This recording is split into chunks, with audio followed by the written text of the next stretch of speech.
In this video, we will demonstrate how to back up the DX NetOps Performance Management Data Repository database. The Data Repository database is a Vertica database, used to store the network performance data collected by performance management.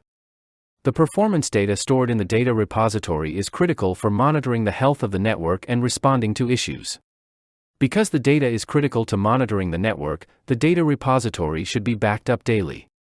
To back up and restore the database, Vertica provides a utility called VBR. In this video, we will demonstrate how to use VBR to back up the data repository database. To get started, let's first review the backup process, so there is context to the steps when we go over them in the demonstration. When performance management is installed, Vertica is also installed, and the performance management data repository is created. By default, Vertica is installed in the directory opt Vertica, and the VBR utility is located in the directory opt Vertica bin. The VBR executable is named vbr.py. Vertica uses a distributed data storage cluster, distributing the data repository data across different nodes, with each node on its own host. When performance management is installed, the database is typically installed with at least 3 nodes, but in larger environments, there may be more nodes added to the cluster. When the Vertica data repository database is backed up, each node in the cluster is backed up as well. To back up each node, a unique backup directory is created for each node. The backup directory is created on the same host as the node, but on a different mount point. This backup directory stores the full and incremental backups for the node. When VBR performs a backup for a node, VBR first checks the backup directory for any existing backup files. If no backup files exist, VBR performs a full backup of all the data in the node. If backup files exist, VBR performs an incremental backup, using the timestamp on the most recent backup file, and only backing up the data from that timestamp to the time of the current backup run. When VBR performs a backup or restore, VBR references a configuration file and a password file, stored in the runtime directory. The configuration file contains parameters, such as the location for the backup directories for each node, and the base name for backup files. The password file contains the data repository admin password. The password file is optional, but using the file enables the backup to run without prompting for a password. In order to configure these files, Vertica provides templates for the configuration and password files. The templates are copied to the VBR runtime directory, and the parameters in the templates are edited with the environment-specific information needed to perform the backups. Then, when VBR runs from this node, it backs up all the other nodes in the cluster as well, so the VBR utility only needs to run once, in order to back up all the nodes. Now that we have a general understanding of the process, let's start by looking at the details for the backup directories and the runtime directory. As we mentioned in the summary, when the data repository is backed up, each node in the cluster is backed up as well. To back up each node, a unique backup directory is created on each node on the same host as the node, but on a different mount point. This way there shouldn't be any latency issues when the backup runs. And if the host fails, the data is still available on the disk. When choosing the location for the backup directories, make sure the drive has enough space to store the backup files.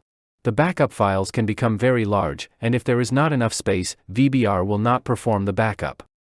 Also, VBR is run using the data repository admin credentials, so the admin must have full rights to the backup directories. VBR does not require a naming convention for the directories, so they can be given meaningful names. And finally, once the locations are determined, you do not have to create the backups manually. Before VBR runs a backup for the first time, an initialization task must be run first. When VBR runs the initialization task, it will check to see if the backup directories exist, and if they have 3 artifacts in the directory: an objects folder, a snapshots folder, which is where the backup files are stored, and a backup manifest. If any of these do not exist, the VBR initialization task will create these. Now let's look at the runtime directory. The runtime directory stores the VBR configuration file and the password file referenced by VBR during backup runs. But unlike the backup directories, the runtime directory is created manually. There are no naming conventions required by VBR, so give the directory a meaningful name. To determine where to create the runtime directory, first select a node where the VBR utility will run each time a backup is performed. On this node, create the runtime directory on the same host, but on a different mount point, to secure the files in case the host fails. And then make sure the data repository admin has full access to the directory, so the VBR utility can access the configuration and password files in the directory. Once the runtime directory is created, the configuration file template and password file template are then copied from the Vertica install directory to the runtime directory and edited with the live environment information. Now let's look at our demo environment for this video. In our demo environment, we have a 3-node cluster, and Vertica is installed in the opt mount point on each node. We will create the runtime directory on node 1, in home, dradmin, and name the directory VBR control. We will create a backup directory on each node in the home mount point, under dradmin, Vertica, and name the directory backups. Because Vertica is installed on the opt mount point, creating the backups directory on the home mount point ensures the backup files are safe if Vertica fails. To get started with the demo, we'll first create the runtime directory. We are logged in as the data repository admin, and we are in the home dradmin directory. We'll create the runtime directory and name it VBR control. To populate the directory with the runtime files, we will copy over the configuration file and password file templates provided by Vertica to the runtime directory and then update the parameters in the files. To copy the templates, we'll navigate to the opt, Vertica, share, VBR, example configs directory where the VBR templates are stored. We'll start by copying over the password file. The password file contains the data repository administrator password and allows VBR to run without prompting for the password. Vertica provides a template for the password file referenced during backup runs. To copy the password template, we'll list the files, and we can see there is a password.ini file. We'll copy the password.ini file from the example configs directory to the runtime directory. Next, we'll copy the configuration file to the runtime directory.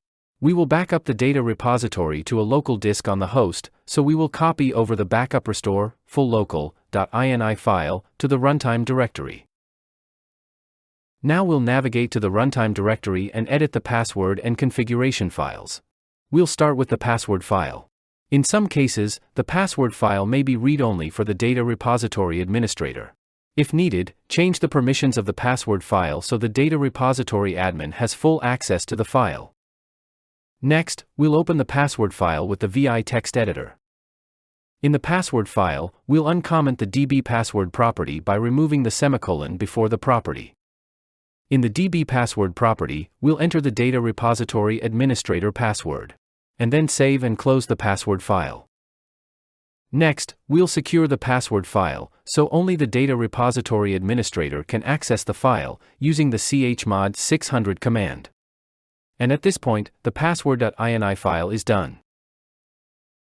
Next, we will update the configuration file with the environment parameters needed to run backup and restore tasks with VBR.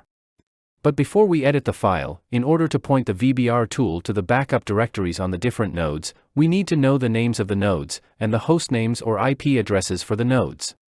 We can find the information in the Vertica administration tools config file. This file is located in the opt, Vertica, config directory. And the file name is admintools.conf. In this file, the names and locations of the nodes are listed. Use the cat command to list the contents of the file. Document this information for reference when updating the VBR config file. Now we'll navigate back to the runtime directory and open the config file with VI editor. And like the password template, if the config file is read-only, change the permission so the data repository administrator has full permissions. We'll open the file with the VI editor. And we'll start by defining the location of the backup directory on each node in the cluster. The config file is divided up into sections and subsections. In the basic parameters section, in the mapping subsection, the locations of the backup directories for each node are defined. We will replace the default node name, IP address, and backup directory location with the live environment information we took from the admin tools file.